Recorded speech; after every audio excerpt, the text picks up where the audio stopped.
The biggest mystery of biology is the brain. Who we are, what shapes it, what is the interaction between nature and nurture. In the lab, we call that genetics and environment. My lab is really interested in the genetic predisposition and progression into brain disease, from anxiety to depression, from autism to addiction. This is the question in the lab: how do we connect genetic risk to cellular changes to disease outcome?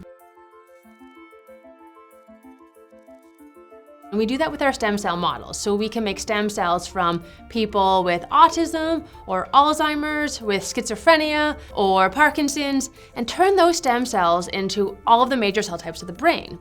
But then along the way, we can add or remove genetic risk. We can add risk to controls, remove it from particular patients, and ask how that changes the way the cell types linked to disease are functioning. And if we can understand that, can we put it in a pill? Can we bottle up that pathway and activate it or repress it?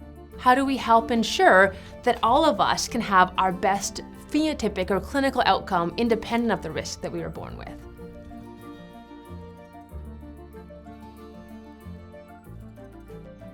I think we all understand today that there's not going to be one cure for cancer, that there's going to be dozens or hundreds of treatments for cancer dependent on the genes and the mutations driving it in each person. What we're coming to understand is that the same is going to be true in psychiatric disorders and neurodegeneration. There's not going to be one cure for autism or one cure for Alzheimer's. There's going to be hundreds of treatments depending on the genetics that you were born with.